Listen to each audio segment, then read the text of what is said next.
ఆనాడు పెద్దలు ఎన్టీ రామారావు గారు ఇక్కడ పునాది వేయడం జరిగింది.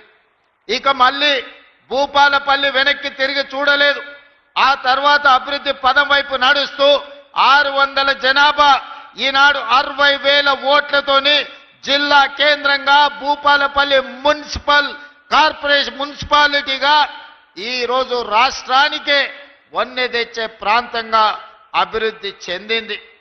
ఈనాడు మన కళ్ళ ముందల్లే చిన్న గ్రామం నుంచి జిల్లా కేంద్రంగా భూపాలపల్లి అభివృద్ధి చెందింది అనంటే ఆనాడు కాంగ్రెస్ పార్టీ చేసిన అభివృద్ధి ఈ రోజు ఈ ప్రాంతం అభివృద్ధికి కారణమైంది. అయితే మిత్రులారా, నిన్న మన కొంతమంది ప్రకటనలు చేస్తున్నారు. నేను నిశ్చితంగా గమనిస్తున్నా. మేము భూపాలపల్లి జిల్లా ఇస్తే కాంగ్రెస్ పార్టీ జిల్లాను రద్దు చేస్తుందని ఒక తప్పుడు విషపు ప్రచారం చేస్తున్నారు. ఈ వేదిక మీద నుంచి మీడియా మిత్రులకు 4 కోట్ల తెలంగాణ ప్రజలకు నేను స్పష్టంగా చెప్పదలుచుకున్నా, ఏ జిల్లాలను తొలగించడం కానీ కొత్త జిల్లాలను ఇచ్చే ఆలోచన కానీ ప్రభుత్వ పరిధిలో పరిశీలనలు లేదు. ఎన్నడైనా జిల్లాలను పునర్వ్యవస్థీకరించాలి, లేకపోతే రేషనలైజ్ చెయ్యాలి అనంటే బహిరంగంగా ప్రజలకు చెప్పి శాసనసభలో చర్చ చేసి ప్రతిపక్షాల సూచనలు తీసుకున్న తర్వాతనే జిల్లాల గురించి ఆలోచన చేస్తాం.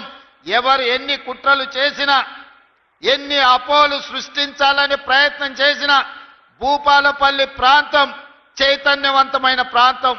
ఎవరు ఏ కుట్రలు కుతంత్రాలతోని ఈరోజు తప్పుడు ప్రచారం చేస్తుండ్రో పసిగట్టగలిగిన శక్తి ఈ ప్రాంత ప్రజలకు ఉన్నది. భూపాలపల్లి జిల్లా ఎక్కడికి పోదు, జిల్లా కొనసాగుతుంది. అభివృద్ధి పదం వైపు నడిపించే బాధ్యత మన ప్రభుత్వం తీసుకుంటుంది. కొంతమంది చిల్లర మల్లర ప్రచారాలు చేస్తారు. తాత్కాలికమైన రాజకీయ లబ్ధి కోసం వాళ్లకు తప్పుడు ప్రచారం చేయడం, ఈ ప్రాంతం మీద విషం చిమ్మడం తప్ప వాళ్ళు చేయగలిగిన ప్రయత్నం ఏదీ లేదు.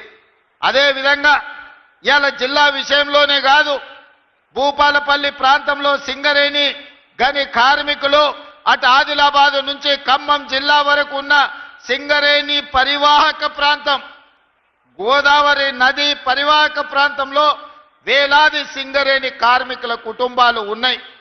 మెడికల్ అన్ఫిట్ ఏదైతే మీకు బోర్డు ఉన్నదో కాంగ్రెస్ పార్టీ ఆ బోర్డును రద్దు చేస్తుంది. భవిష్యత్తులో సింగరేణి కార్మికులకు వాళ్ళ వారసత్వ ఉద్యోగాలు కానీ మెడికల్ బోర్డు ఇచ్చే అన్ఫిట్ సర్టిఫికెట్ తోని వాళ్ళ కుటుంబ సభ్యులకు వచ్చే ఉపాధి అవకాశాలు పోతాయి. మిమ్మల్ని కాంగ్రెస్ పార్టీ మోసం చేస్తుందని కొంతమంది తప్పుడు ప్రచారం, విషపు ప్రచారం చేస్తున్నారు. అసలు ఈ ఆలోచన ఎక్కడి నుంచి వచ్చిందో, ఈ అవసరం ఎవరికి ఉన్నదో నాకైతే అర్థం కాలేదు. అందుకే మిత్రులు జనక్ ప్రసాద్ గారికి, పెద్దలు దుద్దిల్ల శ్రీధర్ బాబు గారికి నేను విజ్ఞప్తి చేస్తున్నా, ఎవరైనా ఇట్లాంటి తప్పుడు ప్రచారాలు చేసి మెడికల్ బోర్డు విషయంలో విషము చిమ్ముతే వాళ్ళను అందరినీ మోకాళ్ళ మీద కూర్చోబెట్టి 4 ఈపుల మీదంగా దెబ్బలేయండి. ఎందుకు అనంటే ఆ ఆలోచననే ప్రభుత్వ పరిశీలనలో లేదు. కార్మికులు కోరుకున్న విధంగా కార్మికులకు మేలు చేయడానికి రాష్ట్ర ప్రభుత్వం ప్రయత్నం చేస్తుంది తప్ప